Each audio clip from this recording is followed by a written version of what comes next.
नमस्कार मित्रांनो, पिंगा गा पोरी पिंगा या मालिकेच्या आजच्या भागात आपण असं पाहतो की इन्स्पेक्टर मीरा समीरला म्हणत असते, कोण आहेस रे तू, तुझ्यावर विश्वास ठेवायला. मिथिला मानेवर जीवघेणा हल्ला झाला, त्यातला तू एक संशयित आहेस बस. समीर म्हणतो की मॅडम, अहो माझा या सगळ्याशी खरंच काही एक संबंध नाहीये. इन्स्पेक्टर मीरा त्याला म्हणते, आता असं म्हणून चालणार नाही रे. सीसीटीव्ही कॅमेऱ्यात दिसलाय तू बुलबुल बागेत जातोय येतोय. हाच भक्कम पुरावा आहे आमच्याकडे तुझ्या विरोधात. आता मी सांगते खरं काय झालं ते. तू बुलबुल बागेत गेलास, तिथे तुला मिठू भेटली. मिठू सोबत तुझं परत एकदा कडाक्याचं भांडण झालं. मग माथे फिरू समीरनं रागाच्या भरात मिठूला भोकसलं. पुढे ती प्रेरणाला म्हणते, हीच खरी स्टोरी आहे ना, मसालेदार आहे ना, याच्यावरती चांगला पिक्चर बनेल की नाही, बोल ना, बनेल ना. तर समीर म्हणतो की मॅडम, मी तुम्हाला खरंच सांगतोय, हे असं काहीच घडलं नाही. अहो तुम्ही उगाचच काही चित्र रंगवताय. खरंच सांगतो तुम्हाला, असं काही घडलं नाही. मी परत परत तेच तुम्हाला सांगायचा प्रयत्न करतोय की मी तिकडे गेलो, मिठूला भेटलो, पण मिठू मला सॉरी म्हणाली. तिला तिच्या वागण्याचं गिल्ट होतं, या पलीकडे काही घडलेलं नाही. प्रेरणा म्हणते की मॅडम, आमचं जरी लग्न मोडलं असलं ना, तरी समीर जे काही बोलतायत ना ते पटतंय हो मला. अहो ते रागीट असले ना तरी सुद्धा कोणाचा असा खून वगैरे करू शकत नाहीत. यावरती मीरा इन्स्पेक्टर म्हणते की वा, मला ना तुमची ही लैला मर्जुनीचा मॅटरच काही कळत नाहीये. बघा ना, तुमचं लग्न मोडलं तरी सुद्धा हा तुझ्या प्रेमात आहे, तरी देखील हा तुला भेटायला येतो. हा रागीट आहे म्हणून तू लग्न मोडलंस ना, तरी सुद्धा तू त्याची बाजू घेतेस. काहीतरी स्टोरीमध्ये लॉजिक असू द्या ना, सगळंच कसं गुंडाळून ठेवता तुम्ही. यावरती प्रेरणा घाबरतच म्हणते की अहो मॅडम, आम्ही काही गुंडाळलेलं नाही, जे आहे ते आम्ही तुम्हाला खरं सांगतोय. कॉन्ट्राडिक्ट जरी वाटत असलं ना तरी हेच खरं आहे. मी तुमच्यासमोर हात जोडते हो, खरंच आम्ही काही केलं नाहीये. आम्ही जे बोलतोय ते खरं बोलतोय, मॅडम प्लीज आमच्यावरती विश्वास ठेवा. असं म्हणत प्रेरणा ही फार गायावाया करायला लागते. इन्स्पेक्टर मीरा म्हणते, ठीक आहे, आता सोडते तुम्हाला. फॉरेन्सिक लॅबचे रिपोर्ट येईपर्यंत मोठा श्वास घ्या एकदा. फॉरेन्सिक लॅबचे रिपोर्ट आले ना की आपोआप तुमचा श्वास अडकेल. मग तुम्हाला जेलची हवा काय असते ना ते कळेल. समजलं का. असं म्हटल्यावरती आता प्रेरणाला आणि समीरला इथून सोडलेलं असतं. तर इकडे बुलबुल बागेमध्ये सर्वांना कळालेलं असतं की प्रेरणाला पोलीस चौकशीसाठी घेऊन गेलेत. त्यामुळं सगळेजण जमा झालेले असतात. वलरी पोलीस स्टेशनला निघणार तेवढ्या समोरून प्रेरणा येते. प्रेरणाला पाहताच वलरी लगेच तिच्याजवळ जाते आणि म्हणते की प्रेरणाताई, अहो काय झालं, तुम्ही एवढे शांत का आहात, काय नक्की घडलं तिकडे. यावरती प्रेरणा मात्र काहीच बोलत नाही. पाठीमागून बंडू म्हणतो की बायको, आज फक्त ह्यांना चौकशीला नेलं होतं, उद्या अटक वगैरे होईल पण. यावरती मिसेस भुते म्हणते, काय मुली आहेत ना रे बंडू, एकत्र राहतात आणि एकमेकांच्या जीवावरती उठल्यात. हॉरेबल्स आहेत हा. असं म्हटल्यावरती आता प्रेरणाला रडूच आवरत नाही. ती मोठमोठे रडायला सुरुवात करते आणि आतमध्ये घरात पळून जाते. तिच्या पाठीमागे वल्लरी, मनोज, तेजा हे सगळेजण जातात. प्रेरणा आतमध्ये जाते आणि आतल्या खोलीचा दरवाजा लावून घेते. तर वल्लरी दरवाजा ठोकवतच मोठमोठ्याने प्रेरणाला आवाज देऊ लागते आणि म्हणते की प्रेरणाताई, अहो काय झालं, दरवाजा तर उघडा ना, काय झालं सांगा बरं, दरवाजा उघडा पाहू. तेजा सुद्धा म्हणते की अगं प्रेरणा, दरवाजा उघड ना, काय झालंय, कुणी काही बोललं का तुला. यावरती प्रेरणा म्हणते की आधी लग्न मोडलेली मुलगी होते, आता मैत्रिणीच्या जीवावर उठलेली हल्लेखोर ठरवतात ग मला. आणखीन काय काय बघायला लावणार आहे मी माझ्या बाबांना या वयात. आधीच बदनामी झाली आहे एवढी, आता हा नवीन कलंक डोक्यावर घेऊन नाही जगायचं मला. यावरती वल्लरी घाबरते आणि म्हणते की अहो प्रेरणाताई, असं काही केलं नाहीये तुम्ही. अहो तुम्ही असं का वागताय, अहो तुम्ही जर असं काही वागलात तर तुमच्या आईवडिलांना काय वाटेल, बोला ना, ते आनंदी राहणार आहेत का. तेजा म्हणते की प्रेरणा, अगं बाहेरच्या लोकांचा नको एवढा विचार करू. वल्लरी म्हणते की अहो प्रेरणाताई, पोलिसांचं काय एवढं मनाला लावून घेता, अहो त्या सगळ्यांवरती संशय घेत आहेत, उघडा ना दरवाजा. मनोज म्हणतो की अहो प्रेरणाताई, तुम्हाला जे ओळखतात ना त्यांना माहितीये मिठूताईंवर तुमचं किती प्रेम आहे ते. तुम्ही लोकांच्या बोलण्याकडे नका लक्ष देऊ, दरवाजा उघडा पाहू. प्रेरणा आतून म्हणते की आता ना मला जगायचीच इच्छा उरली नाहीये. असं म्हटल्यावरती आता हे सगळेजण घाबरतात. वल्लरी मोठमोठ्यानेच म्हणायला लागते की अहो वेड्यासारखं काही करू नका, प्रेरणाताई दरवाजा उघडा. पुढे ती मनोजला म्हणते, अहो करा ना काहीतरी, ते दरवाजा उघडत नाहीयेत. असं म्हटल्यावरती आता मनोज जोरजोरात धक्के देतो दरवाजाला आणि दरवाजा उघडतो. तर खाली प्रेरणा ही रडतच बसलेली असते. वल्लरी तिच्याजवळ जाते आणि म्हणते की अहो प्रेरणाताई, काय झालं एवढं. प्रेरणा म्हणते, अगं जीव देणे एवढं सुद्धा धाडस माझ्यात राहिलं नाहीये ग. असं म्हणत ती रडायला लागते. तर इकडे पोलीस स्टेशनमध्ये हल्ला झाला त्यावेळेस काही फोटो काढले होते घरातले. शिवाय वल्लरी, तेजा, प्रेरणा ह्या सगळ्यांचे फोटो असतात. इन्स्पेक्टर मीरा हे सगळे फोटो मांडत असते. कॉन्स्टेबल मालुसरे म्हणतात की मॅडम, तुम्ही हे काय करताय.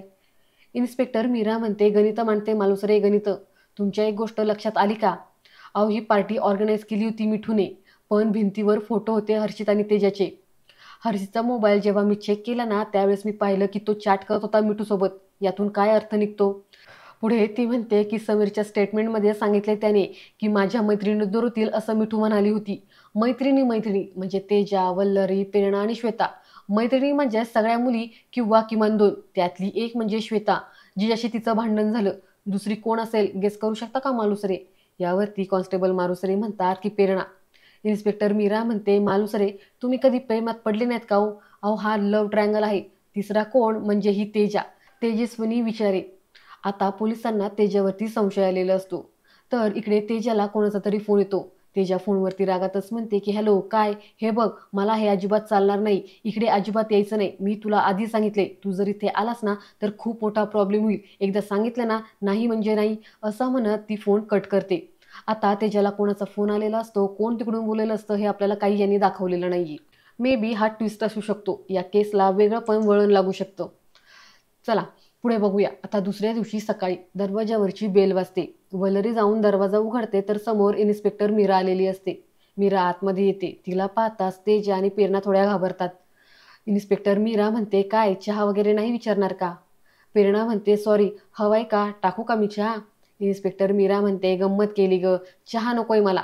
म्हटलं चला आज तेजाला घेऊन जाऊया चौकीवरती. असं म्हटल्यावरती आता तेजा फार घाबरते आणि ती घाबरतच म्हणते काय, मला मला चौकशीसाठी कशाला? इन्स्पेक्टर इन्स्पेक्टर मीरा म्हणते की स्ट्रॉंग कारण आहे ना तुझ्याकडे? तेजा म्हणते कारण कसलं कारण, काय बोलताय तुम्ही, मला काही कळत नाहीये. इन्स्पेक्टर मीरा म्हणते प्रेमामुळे एखाद्यावर जीव घेणा हल्ला किंवा खून मुलंच करतात असं नसतं. या थराला मुली पण जाऊ शकतात, हे तू दाखवून दिलेस. तू, हर्षित आणि मिठू तुमचा लव्ह ट्रायंगल कळालाय मला. त्यामुळं मुकाट चौकशीला यायचं. कॉन्स्टेबल घ्या हिला ताब्यात. असं म्हटल्यावरती वल्लरी मोठ्यानेच म्हणते की थांबा. इन्स्पेक्टर मीरा म्हणते पोलिसांचे इन्व्हेस्टिगेशन तू थांबवणार का? वल्लरी म्हणते पण ही इन्व्हेस्टिगेशन चुकीच्या पद्धतीने चालली असं नाही वाटत का तुम्हाला?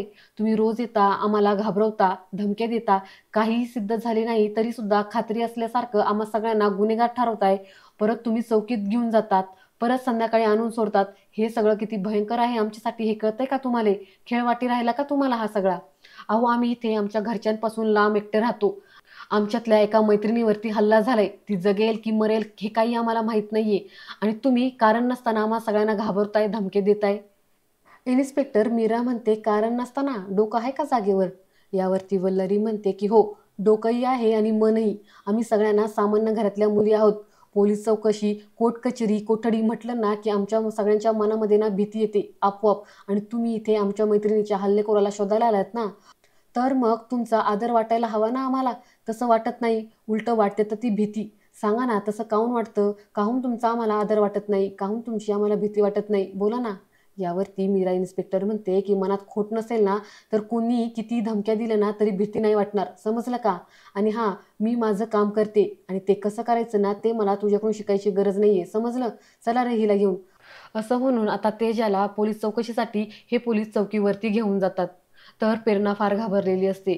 वल्लरी तिला समजावत म्हणते की कारण नसताना आपल्याला हे घाबरतायत, धमकावतायत, तेही कामाच्या नावाखाली. सगळं समजतंय ना? तर प्रेरणा म्हणते की अगं वल्लरी खूप विचित्र पद्धतीने चौकशी करतात गं. वाटेल तसे उलटसुलट प्रश्न विचारतात. म्हणजे आपण गुन्हेगार नसलो ना तरी त्यांची खरी भीती वाटते गं त्यांच्या प्रश्नांची. वल्लरी म्हणते की प्रेरणाताई तुम्ही नका घाबरू. काही नाही, स्वतःचं फक्त काम सोपी करी राहिली ती बाई. तेवढ्यात वल्लरीला नानावटी सरांच्या ऑफिसमधून फोन येतो. वल्लरी तो फोन रिसीव्ह करते आणि थँक्यू म्हणत खाली फोन ठेवते. ती थोडी खुश दिसते. प्रेरणा म्हणते का, काय झालं गं? वल्लरी म्हणते प्रेरणाताई नानावटी सर सुट्टीवरून परत आलेत. आता घाबरण्याचं काहीच कारण नाहीये. आपल्याला लवकरात लवकर काहीतरी मार्ग मिळेल बघा. असं म्हटल्यावरती आता प्रेरणाला सुद्धा जरा बरं वाटतं आणि ती स्वामींचं नाव घेते. तर इकडे तेजाची पोलीस चौकशी चालू असते. इन्स्पेक्टर मीरा तिला म्हणते की तेजस्विनी तुषार विचारे उर्फ तेजा, काय बरोबर ना? तुम्ही पुण्याच्या, स्पष्ट उच्चार वगैरे नाही झाला तर आमची शाळा घ्याल. पुढे ती कॉन्स्टेबल मालुसरेला म्हणते की हे बघा मालुसरे, बुलबुल बागेतल्या 5 बुलबुलमधील ही टॉम बॉय IT कंपनीमध्ये नोकरी करते. रगड पगार, डोकं गरम, आरेला कार्य करणारी आणि पंगा घेतला तर दंगा करणार, बरोबर ना? यावरती तेजा हो असं म्हणते. पुढे इन्स्पेक्टर मीरा तिला म्हणते की आता मला एक सांग की तू श्वेताचं नाव का घेतलंस? तुला तिच्यावरती का डाऊट आहे? यावरती तेजा म्हणते की ॲक्च्युली श्वेता आणि मिठू यामध्ये खूप मोठं भांडण झालं होतं आणि श्वेता जरा डोक्याने गरम आहे. म्हणजे तिला राग आला तर ती काही करू शकतेस. यावरती इन्स्पेक्टर मीरा मोठ्यानेच ओरडत म्हणते, काय गये, तुला लाज नाही वाटत का? हा, स्वतःला वाचवायला तिच्यावरती आरोप करून मोकळी झालीस. यावरती तेजा घाबरते आणि म्हणते की स्वतःला वाचवायला? अहो मॅडम, काय बोलताय तुम्ही? हे बघा, श्वेता तशी थोडी वियर्ड आहे, थोडी शॉर्ट टेम्पर आहे. छोट्या गोष्टीवरनं ती खूप चिडते आणि तिने मिठूला सगळ्यांसमोर धमकी दिली होती जीवे मारण्याची, म्हणून मी श्वेताचं नाव घेतलं, बाकी काही नाही. इन्स्पेक्टर मीरा म्हणते की मग तुझं आणि मिठूचं भांडण नव्हतं झालं का? बोल ना गडागडा. यावरती तेजा म्हणते की हो, म्हणजे झालं होतं, हर्षितवरून भांडण झालं होतं. इन्स्पेक्टर मीरा म्हणते, हर्षितवरून काय झालं होतं? तेजा म्हणते की हर्षितवरून म्हणजे तो आधीपासून माझा मित्र होता आणि मला तो आवडतो, पण हे माहीत असून सुद्धा मिठू पण त्याच्या मागे लागली, म्हणून आमच्या दोघींमध्ये कडाक्याचं भांडण झालं होतं. पण याचा अर्थ असा होत नाही की मी तिला मारेन. इन्स्पेक्टर मीरा म्हणते, याचा अर्थ सोपा आहे की तू हर्षीच्या प्रेमात पडली आणि मिठूचा काटा काढण्यासाठी तू तिच्यावरती हल्ला केला. आणि आजचा हा भाग इथेच संपतो. पुढील भाग पाहण्यासाठी चॅनलला सबस्क्राईब करा. धन्यवाद.